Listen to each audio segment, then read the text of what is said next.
Hey y'all, welcome to the Southern Appalachian Herbal Podcast. I'm Judson Carroll and I'm an herbalist.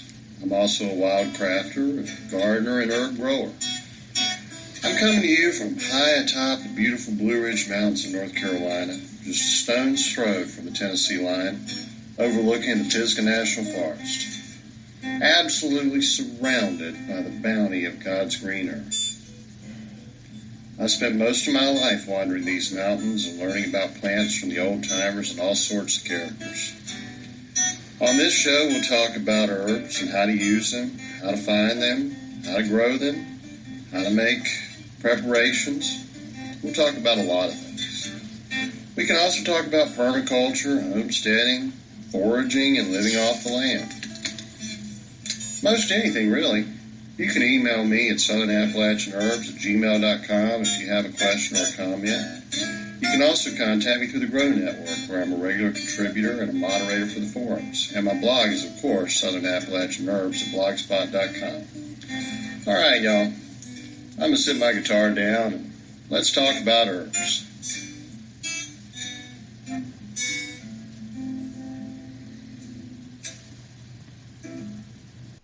Hey y'all, welcome to this week's show.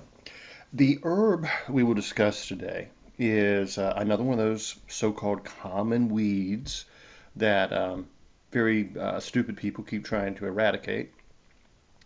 And it is known as field parsley or Parsley Piert.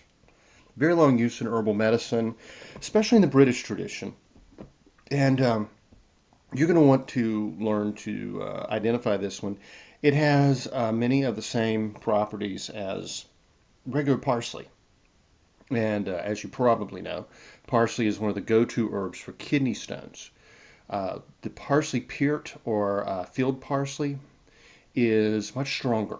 And so it's a really good herb to know, but it has other uses as well. Before we do, let's do the recipe for the week. Everyone seemed to enjoy my sauce Creole. You know, I told you last week how to make a shrimp a la Creole. You can make anything Creole. You can do a chicken Creole. You can do a venison Creole. You can do fish. I actually did fish just this week. Really delicious. What happened was a neighbor brought me a bunch of, I don't know, 5 pounds of, they weren't a cherry tomato. What they were was a Ukrainian plum tomato, which some would get as big as like a Roma tomato or San Marzano type. Others would only get like 2 inches long, and they were like cherry tomatoes and very good. So he brought me a bunch of green ones, pickled those up. I've already given you my recipe on that maybe 3 weeks ago, maybe four. Um, some, of course, got turned into like a marinara sauce. Some got canned and went in the freezer. Not canned, I mean cooked and frozen. Um, and some just threw some odds and ends together and came up with a really nice shrimp a la Creole, just the way I explained it to you last week. And other things happened. I didn't finish it off right away. And so Fridays, I don't eat meat on Fridays. And still had about, I don't know, in the pot, maybe about 8 shrimp and a lot of sauce. So I just had some frozen flounder, took it out, thawed it, cut it into chunks, put it right in there, added a little extra Creole seasoning, since the fish didn't have any salt added to it, of course. And you always have to season your meats and your seafood, especially seafood, as you go, So did that, put the lid on it, let it cook through for 10 minutes. I mean, that was about it. Served over rice. It was absolutely delicious. And I'd actually made some of that Mexican restaurant style red rice that I've given you that recipe too. I had that on hand because I had made some burritos, I guess, yeah, maybe quesadillas. I don't know, really, a little both, I guess, about midweek. So I had leftover rice and I ended up, a meal that was so good. Easily in a restaurant would have been, $20 to $30 a plate. And good enough that I would actually drive to a restaurant and pay to park and go in and buy a meal that much. That good. And I'm a total cheapskate, especially because I can cook better at home than 99% of the restaurants to which I have access. But no, this was really fantastic. And when you think about how inexpensive it was and how easily it came together, I think it's one of the real benefits of these types of kind of catch-all sauces. And one that people have asked me about, they've heard about it, they want to know about it, is the Sauce Picant. You can spell that P-A-C-A-N-T or P-I-Q-U-A-N-T. So you would call it either Sauce Picant or Sauce Piquant. But I've never heard it pronounced that way. It's Sauce Picant is all I've ever heard. And depending on your family tradition, you may make this sauce totally differently than I do. It really does differ from family to family, from region to region. Originally, the original sauce piquant was not a hot, spicy sauce per se. If you go back to classical French tradition, Escoffier, you're going to see the sort of the original version of this sauce. You know, in his great cookbook, he has some, I can't remember if it's 700 sauces. I mean, it's just crazy, right? But this was one that was very popular, and it did not have a lot of hot peppers in it. What made it a piquant, or essentially made it sharp tasting, was vinegar and pickled items. You might have some capers in there. You might have some olives in there.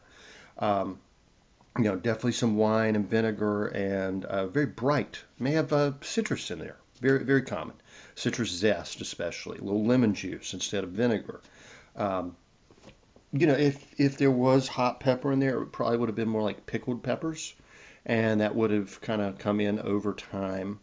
Um, Even in Escoffier's time, they were getting very good pickled peppers out of Spain and Italy. So, I mean, that would have eventually started working its way into the sauce over time.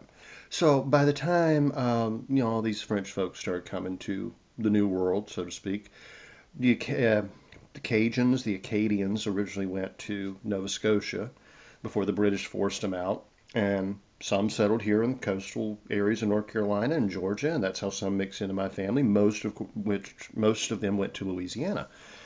In Louisiana, there was already French, all backgrounds. I mean, just straight from France, Huguenots and Creoles. And the Creole, and see, New Orleans had been a Spanish colony before. So between the Spanish and a lot of trade with Mexico and the Creoles coming up from the islands, they introduced everybody to hot peppers, you know. And of course, really, until well after the American Revolution, probably up until just about the time of the Civil War, the most common pepper we would use to season our food was not black pepper. If you get any of the old cookbooks, you can get, I don't care if it's Hannah Glass's book, Mary Randolph, distant relative of mine, wrote one of the first cookbooks in the United States. The Picayune Times Creole Cookbook from 1900. You're going to see calls for cayenne pepper, not black pepper or pepper nigrum. And that's because the black pepper or white pepper, which is the same pepper nigrum with the sort of the black coating, outer shell, husk almost removed to make white pepper, which I never use. I'm not that fancy. I don't mind some little black specks in my food, but it was imported, and really the English had a stranglehold on those imports, especially of expensive spices. So you could grow your own cayenne pepper, you could dry it, and that was used as a substitute. But anyway, once all these people got here, especially in the Louisiana and Gulf Coast area, they were introduced to a lot of hot peppers. And of course, the Creoles, which are a mix of French and African and Spanish and island folks, the natives that were there, uh, they had, well, I mean, it's like Jamaican food. They love their, Scotch bonnet peppers. I mean, habanero peppers and a lot of hot stuff, right? Some of my family is Creole. They came from the island of Guadeloupe, and they would have been very familiar with eating a lot of hot peppers. Guadeloupe is actually the cradle of Creole culture. So even though I'm incredibly white, and even though I can't even speak French, And even though my family is from the Carolinas going back to the 1600s, because some of the family came up from Guadeloupe, we have that influence in our cooking. So if I make a sauce piquant, I'm going to use a lot of hot peppers. Uh, One of my favorite chefs was Paul Prudhomme. He was, that great Cajun cook that invented the turducken, a chicken stuck inside of a duck, stuffed inside of a turkey and roasted. I mean, he liked to eat. He was a very big man. He said of the sauce piquant, it's a sauce that bites you. It's a sauce you bite back. You bite and it bites back. It's so hot it's going to make your eyes water. That's kind of the way I think of it. Depending on your family tradition or your taste for heat, you may not agree at all. You may want a sauce with just a few dashes of hot sauce in it, or just a pinch of cayenne pepper. Me, I'm going to use some good hot peppers. The other thing is whether or not to use a roux. Now, in my tradition, we would use a roux. In a more and actually in a more Creole tradition, probably not. It would be more of a tomato-based sauce. But somehow, just mixed together. I love my gravy, and this is a gravy kind of sauce to me. So again, this is the sauce piquant. You can cook anything in it. You can do it with seafood. You can do it with meats. You can do it with game. It's one of those really good ones for if you have a tough piece of meat, game, or if it's a tough cut of beef. It really doesn't matter. Pork chops, whatever you want, right? You can put it in there and just let it simmer and simmer for a long time. And it's always been a favorite at hunting and fishing camps for that very reason. Um, Traditionally, 4 or 5 guys go out and go duck hunting or deer hunting or whatever, and one or two stay back at the camp and get the sauce piquant going for whatever they bring in. And the guy at the camp gets to, sip on beer all day and has a very good time as well. That's actually how Tony Chachere, the guy who popularized and really kind of brought Creole seasoning to the world, that's what he grew up doing. He was the camp cook, and everybody loved his food so much. He came up with this spice blend that we know as Tony Chachere's Creole seasoning. No, I've always said it has way too much salt in it for me.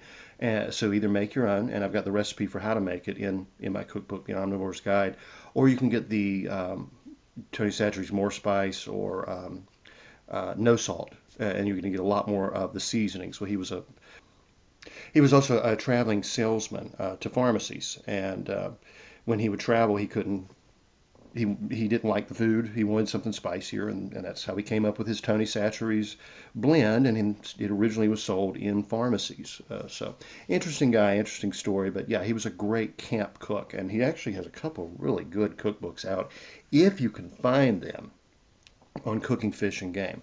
I think they're out of print. Try to find a used copy. The regular Tony Chachere's Creole cookbook is good. It's a classic, and it's still in print. You can get it from the company, or you can get it wherever you want. But the seafood cookbook, and there are at least two of them: a fish and game, I think, and a seafood cookbook. Really worth buying. Old, the kind of the plastic binder, little, on this thing and on the spine, and just really very good down home cooking. Another one that I think is really good is Paul Prudhomme's Family Cookbook. That's one where all the family members, and he came from a huge family, I mean like 15 kids or something, and all of them contributed recipes to that book. So anyway, what I'm saying is you're going to find 1,000 variations on this. Again, do it the way you like. So what I'm going to do is I'm going to start making a roux. So a spoonful to 2 tablespoons full, depending on how much you're making, of flour, an equal amount of olive oil. Put in the pot, stir it together till it becomes a roux. Cook it till it's a light brown. That's going to be the base for my sauce. But, first thing I'm going to do, I'm going to want to brown up some onions. I'm going to want to brown my meat. I probably brown the meat first, take it out. I'm going to put the onions in there. I'm going to cook them. And then I'm going to make my roux in the same pot, so that when I add the liquid, all those good brown bits are going to come off the bottom of the pot, and that's going to be the foundation of my sauce. That's optional. If you, I brown everything. That's the way I do it. But anyway, you could start just by making the roux. Now, I would then add tomato to the roux. Again, part of my family tradition, this is like a tomato gravy to me. Very common, actually, in North Carolina to make tomato gravy, but of course mine is much spicier. So I'm going to throw in, tomatoes. I'm going to throw in celery. I'm going to throw in peppers. I'm going to throw in garlic, and I'm just going to just let that cook together. Salt and black pepper, as much cayenne or crushed red pepper as I like, and like I said, I like it very spicy. So I'm starting with almost a brown gravy, and then I'm adding tomato, and I'm adding all these vegetables to it. When you add the vegetables, that's going to stop your roux from browning. It's not going to burn, so you don't have to worry about that. Just stir it together. Toss in a little bit of Worcestershire sauce. Not much. I don't like a lot. A lot of people use so much that I think that's all you can taste. I like just a little bit. Again, as hot as peppers as you can stand is what I like. I do think some lemon juice or vinegar-based hot sauce is good. I don't like to just add vinegar to the sauce, and the reason for that is I like to put in some wine or beer, just depending, and I think the vinegar just gives it an off flavor. But if I had a vinegar-based sauce, like Tabasco is really good. That's actually a fermented sauce, believe it or not. Texas Pete from here in North Carolina, or Frank's Red Hot, or whatever you like. Put in some hot sauce to your taste. But normally I would just use, fresh green peppers, dried red peppers, and some lemon juice. I'm not even going to worry about the hot sauce. Have it on the side, if you want to spice it up. I would add about a cup of wine, or red wine usually for this, because it's got that brown gravy. It's just going to be better with red wine, or a dark beer. I think a dark beer is really good, like a Yinling Black and Tan is usually what I'm going to grab. If I had a Guinness, I'd use it, or Bass Ale. It doesn't matter. Simmer it, put the meat back in, cook it for at least a half an hour or so. Now, you can absolutely add mushrooms to the sauce. That is more traditional to the original French recipe. I think it's fantastic. I would cook those mushrooms right along with the meat. I would want to brown my mushrooms. If I've got some game meat, especially, not even, fish, freshwater. If I'm out and I pick some wild mushrooms, some oyster mushrooms, some chanterelles. We get a lot of that kind of stuff around here. It's some really nice boletes or billets, however you want to pronounce it. And, I'll just chop them up, put it in there with the meat, brown them up. I think that's fantastic. I might throw some olives in there. And again, that is like a throwback to the original French sauce. You're not going to find a lot of olives, say, in a Cajun sauce piquant. But I like it, so I do. I'll throw in and green olives. That's what I would want to use for that. I don't want to use black olives. Or, well, Kalamatas would be good. Make sure you get that pit out of there. Actually, olive pits are the main thing that breaks people's teeth. So, well, what are you going to do if you don't have the wine or beer? Well, I would use some stock. So I don't care if it's a meat stock, a vegetable stock, broth, but, there's no harm in putting a little wine or beer in your food. The alcohol mostly cooks off, so unless you're a severe alcoholic and you can't have any alcohol, I would really recommend adding some wine or beer to this, definitely. If you didn't, like I said, you can use some lemon juice or something. That would be the time I would use vinegar, because you do want something to give it that acidity. So it's really good. You just stew everything together. You can let it cook down for hours, but like I said, it can be ready in as little as 30 minutes after everything's come together. And again, serve with rice, and you could serve it with pasta. You could just serve it with bread. I mean, fantastic, And I think you're just going to find that to be a useful kind of catch-all sauce, or like I do my La Creole, or so just like I do just plain a gravy. I make a lot of brown gravy with meat and onions, and mushrooms go into it, and meats go into it. And if I want to throw a few vegetables in there, always good. Or if you come from Italian tradition, I grew up with a lot of Italian folks, a lot of them from New Jersey and New York and such, so Italian Americans. Sunday gravy is something that's sort of the same kind of way in their tradition. It's basically just all your scraps of meat. It can be sausage, it can be pork, it can be beef, it can be veal, it can be chicken, it can be whatever.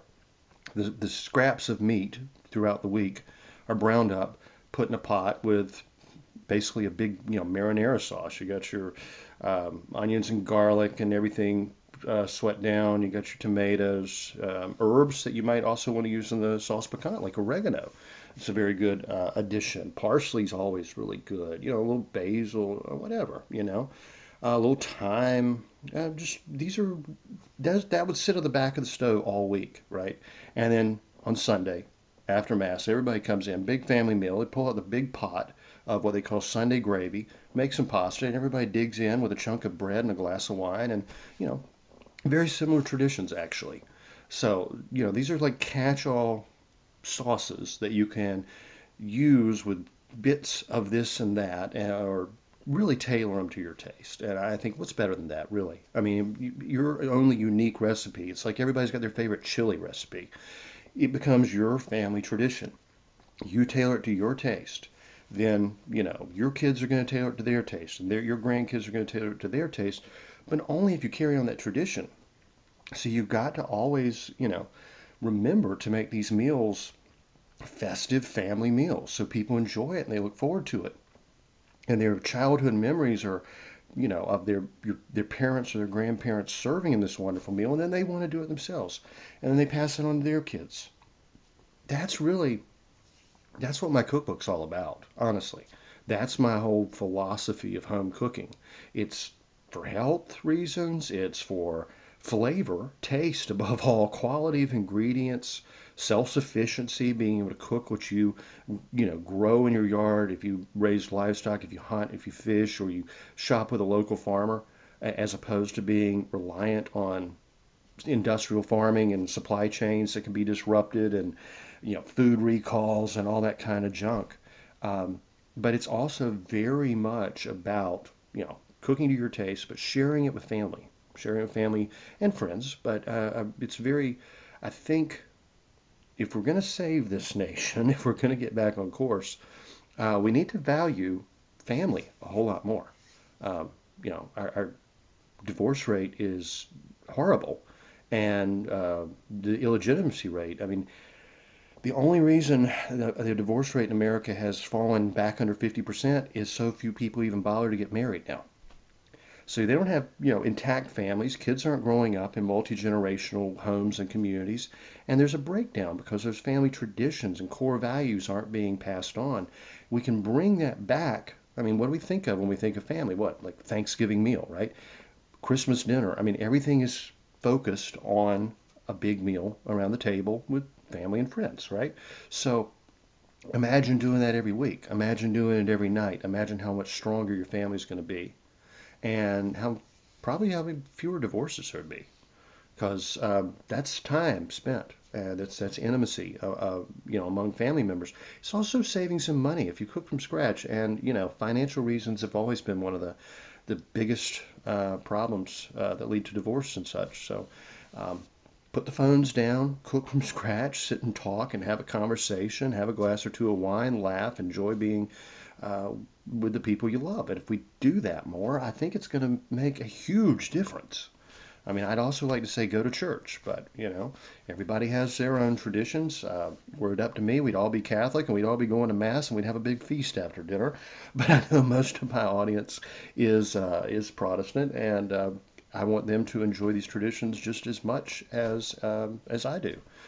Of course, I don't have a wife and kids. If I did, I'd enjoy it a whole lot more. But those are the memories from my childhood that I really miss. And I hope to have the opportunity to pass them on one day, if God willing I ever meet the right lady. Um, she's going to find out she's married a fantastic cook. And maybe that'll be a point in my favor. So anyway, uh, y'all, let's get into field parsley, or Parsley Piert. That's spelled Piert. That's the more common name for it in England. The Latin name is Aphanes arvensis. That's Aphanes Arvenesis. Culpeper tells us of Parsley Piert, or as he called it, Parsley Breakstone. As I said, it's very good for kidney stones, bladder stones, urinary gravel, as they used to call it. He he starts by describing the plant, and it looks like a parsley. Okay, so this is that's my main caution. Uh, Parsley and carrots and a lot of our best herbs, a lot of our best culinary herbs are umbelliferous plants. They are, in a family where, well, if you think of the flower, it looks like Queen Anne's lace, right? Uh, Poison hemlock also has that appearance. It's in the same family. So you always want to be incredibly careful when you're harvesting anything with an umbelliferous flower. And there are many, many, many.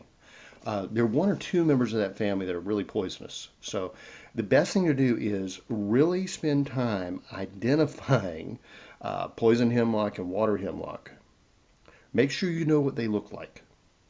Make sure you don't ever pick them, unless you have a specific reason, which while poison hemlock actually does have some herbal use, I mean, it's what it's what killed Socrates. I mean, they used to use it as a to execute people. It's one of the most powerfully toxic poisonous plants there is. And the interesting thing is, it looks just like wild carrot. Now, the leaf is a little different. If you learn to identify the leaves of poison hemlock, you're not going to confuse it with wild carrot. If you learn to identify wild carrot, which usually has a tiny little purple flower right in the middle of that umbel that poison hemlock doesn't have, hopefully you will not confuse the two. I gather a lot of wild carrots, and I know wild parsley. I know these plants because I've grown up foraging. I really recommend learning to identify the poisonous ones so you don't make that mistake. If you can go out with someone who knows what they're doing and will show you the difference, after a couple of times, you're going to get used to it. It can be hard these days. Call your county extension office, call any park service, and ask, is there someone on your staff that does plant identification, and would they be willing to show me? Is there a class I can take? If not, and if you don't know someone like me that can just go wander around the woods and show you stuff, and yes, I do hope next year, hopefully in the spring, to start doing some plant walks, take people out and teach them to identify medicinal herbs and edible plants, and some classes on how to use these plants. But if you don't have anyone and your only options are a field guide and a cell phone app, um, just be very careful. That's all I'm going to say. I like to have several field guides so I can see the plant at different stages of its growth. If I use cell phone apps, which I never have, I would probably use a couple of different apps. Um, I did mostly learn on my own using field guides. Yeah, I had the Hicks family and such to teach me, and certain of my older relatives to point out plants to me. Um, so I did have that advantage, but probably 95%, 90, we'll say 90% of the plants I know and use and write about, I learned about to identify using field guides. Before we had the internet, or it was very useful, or mobile. I mean, it used to be I'd have to take a picture and then go back to the house and get on the desktop and pull up and go through forum after forum trying to find a picture that looks similar to the picture I took. Really much easier to start with like Thomas Elpel's Botany in a Day. Get yourself a Peterson field guide. I think they're fantastic. And people have asked, well, why don't I put pictures of these plants in my book? Well, a couple of reasons. One, I write long books that are already kind of expensive, and if I added a bunch of pictures, they'd be cost prohibitive for a lot of people. But two, that's the reason. I That one picture I took was a snapshot in time of that plant. So many plants look very different in the spring than they will in the summer, than they will in the fall. Uh, they can be very different just depending on where they grow. I don't like I would not be comfortable giving you a picture of, say, field parsley and putting in the book and you going out looking to try to identify something that looks exactly like that picture. One, you might walk right past the field parsley because it's in a different stage of flower, it's growing in a different location, different soil conditions, different sunlight conditions, and it may look nothing like what's in my picture. Two, you might go out and pick something poisonous that does look like what's in my picture, but you know, because these plants can be similar. So I really recommend field guides and phone apps at the very least, and better yet, going out with an experienced person. That said, there are many good forums online now with groups. There are groups, I don't, I got kicked off of Facebook a few years ago. There were very good ID groups on Facebook when I was on there before they kicked me out for questioning the origins of the COVID virus, which I turned out to be right, you know.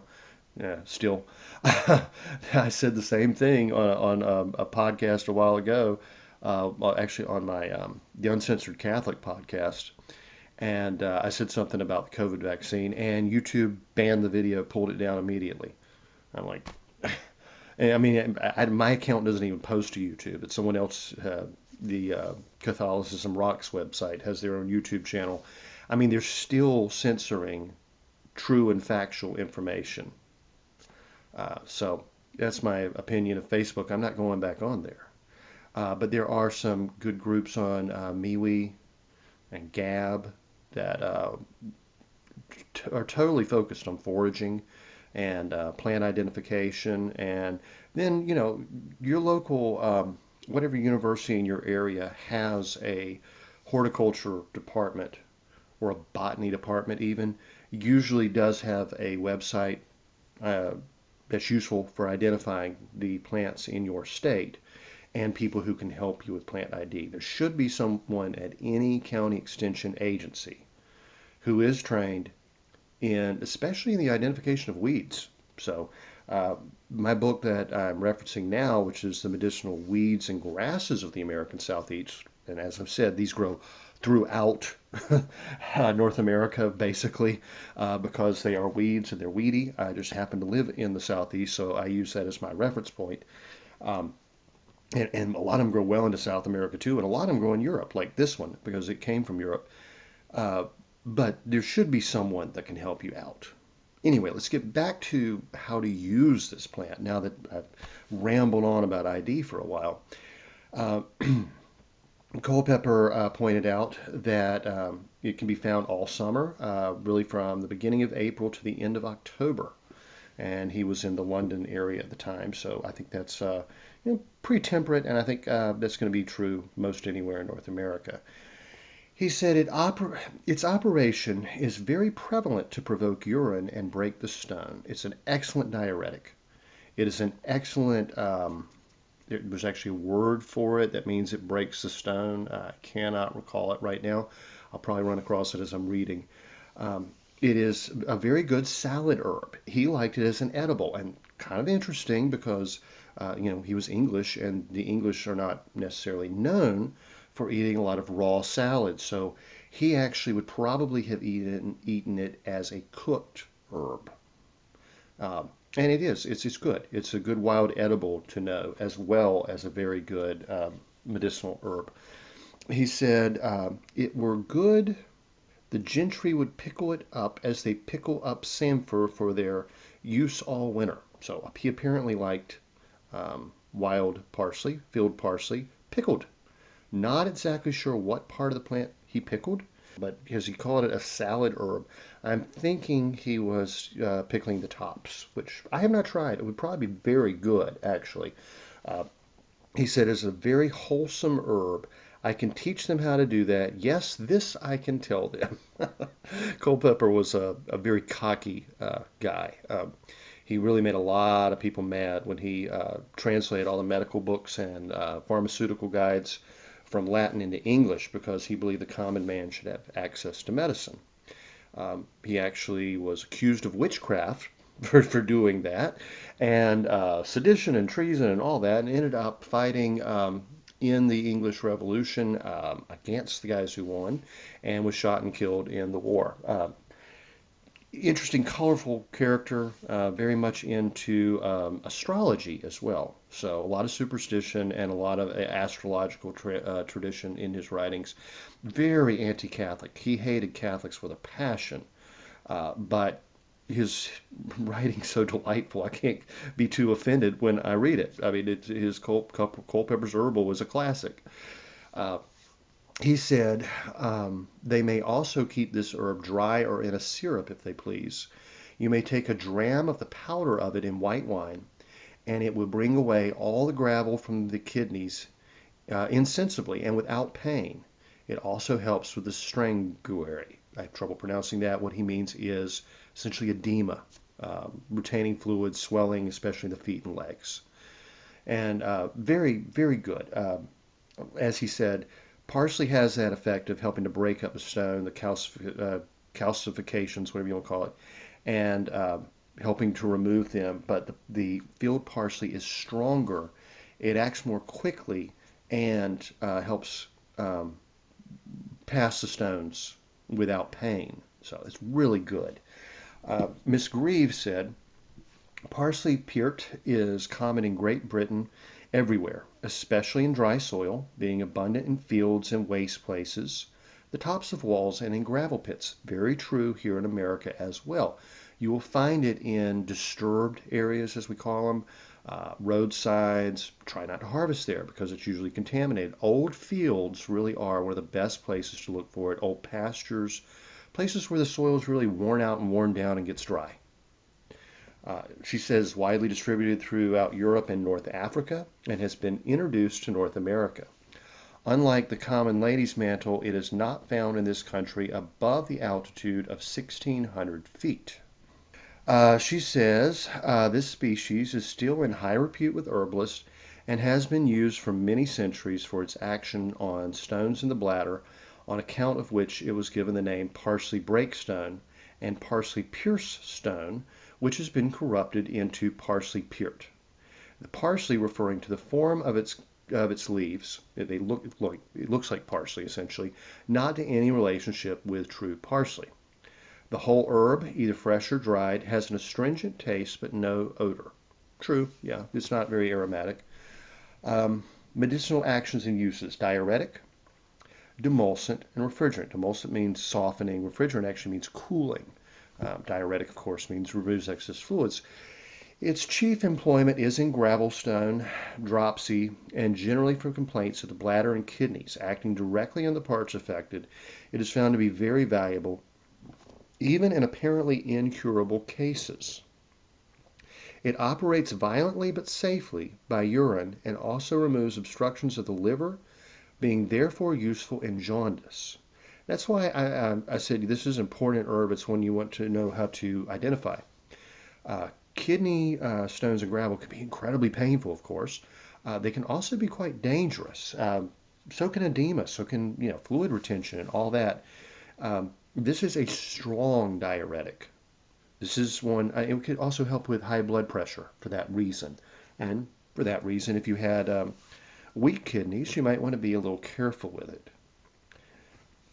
She said it is prescribed in the form of an infusion of the herb in a pint of boiling water, taken daily in half teacups full doses, 3 or 4 times a day. In other words, you sip on about a half teacup full a few times a day.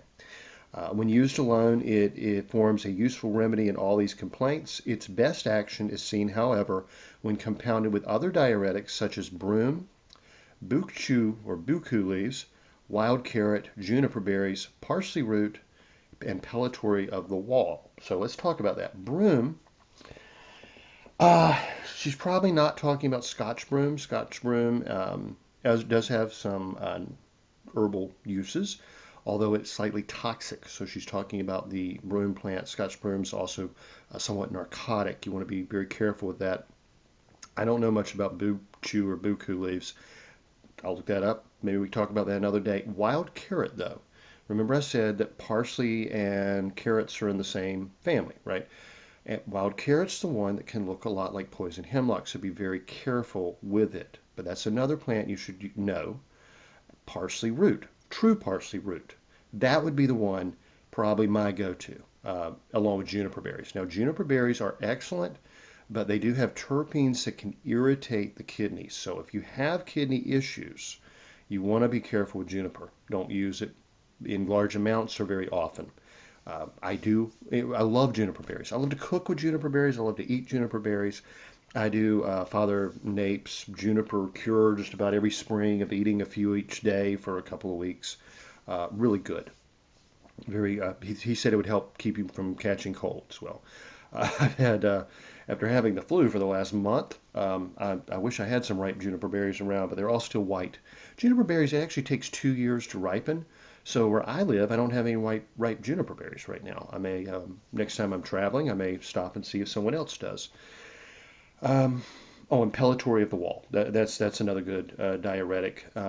So to soothe and help the passage of the irritating substance, it is often combined with a demulcent such as comfrey, marshmallow, sweet flag, hollyhock, mullein flowers, gum arabic, or slippery elm bark. Those are fantastic.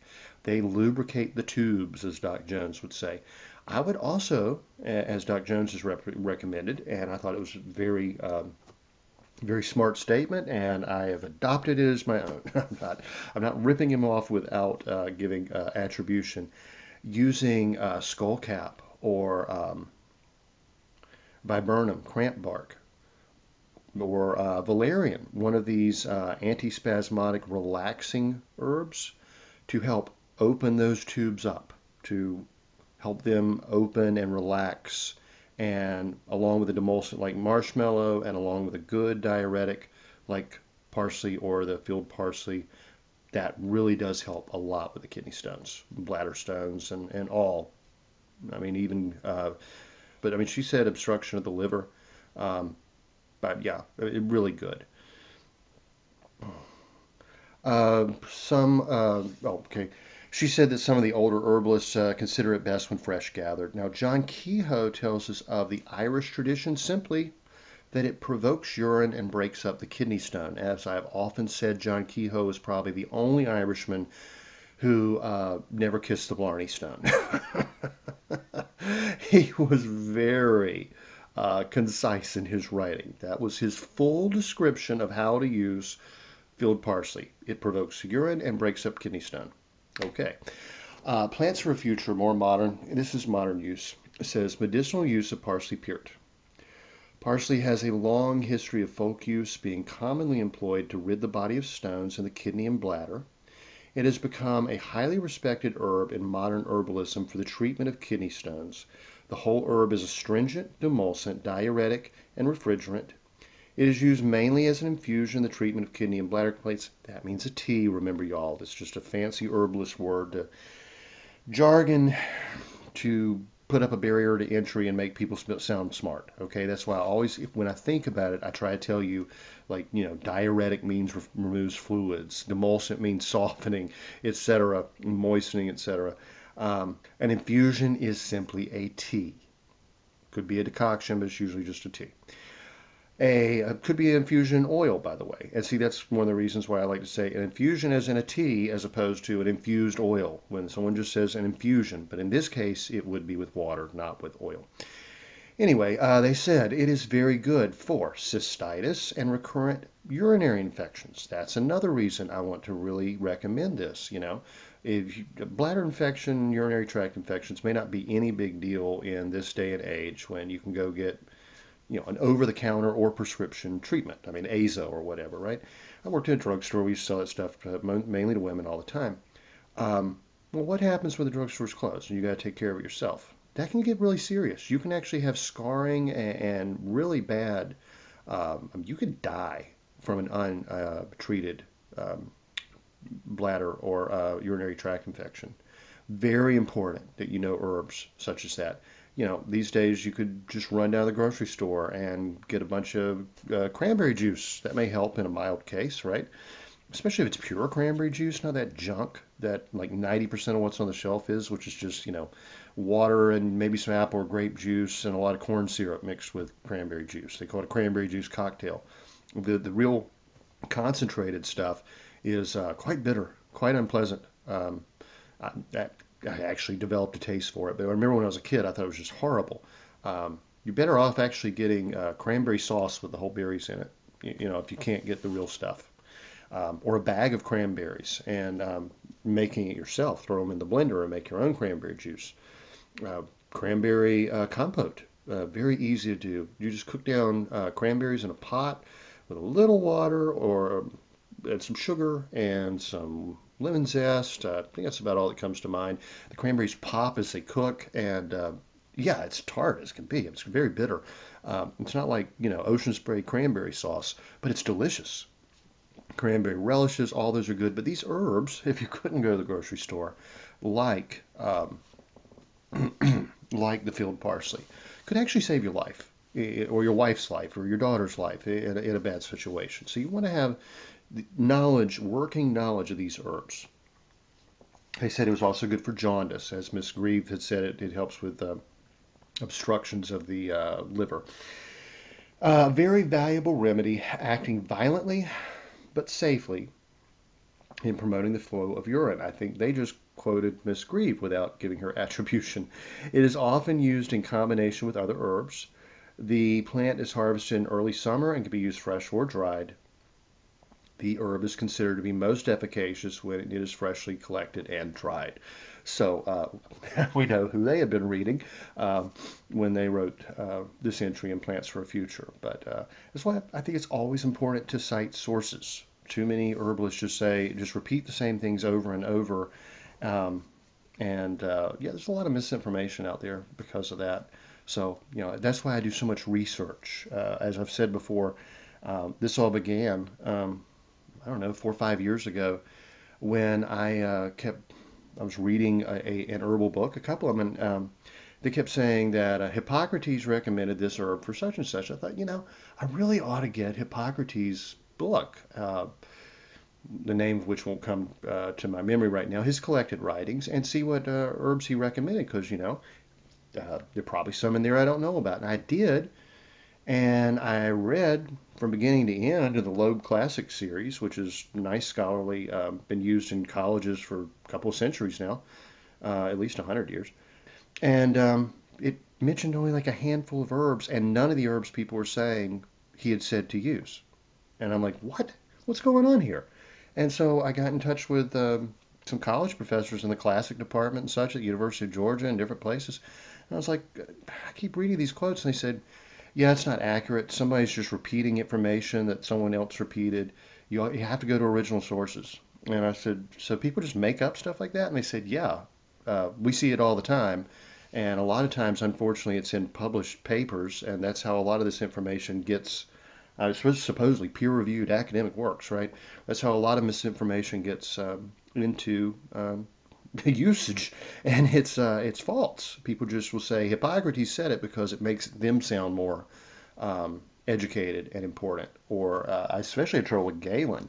People were saying Galen recommended this and Galen recommended that, and I mean I'm reading through all Galen's works, and there's a lot actually. And so I get in touch with him and said, if Galen ever said it, the book was lost, never translated into a modern language, and no one has access to that information. So I would not believe whatever you're reading. So that's what got me started researching herbal medicine, and that's what has led to a lot of these books.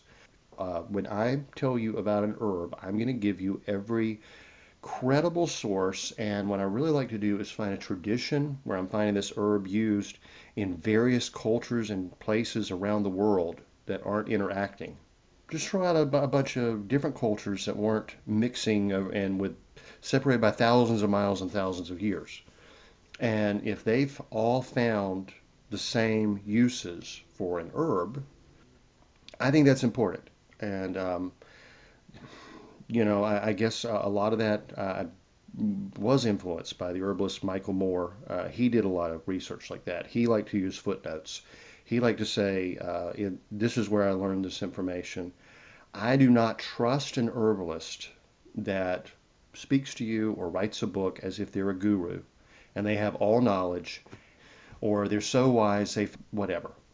No, I want you to have access to the information that's taken me years to collect and learn and gather in a usable way that you can practically apply in your life so that you can practice home medicine. You can do kitchen medicine. You can take care of yourself and your family. I want to give you the knowledge and the comfort in being able to do that should you choose. So you can learn about the herbs. And then if you treat yourself, that's your decision. You're treating yourself. You're your own doctor. I'm not recommending you even do that. But I'm certainly not going to say, take this herb for this condition. One, I don't do that. I'm not a clinical herbalist. I'm an educator, essentially. But two, you'd have to really trust me. You're taking my word for it. Well, that's cool. That's great if you do. I hope you will trust me.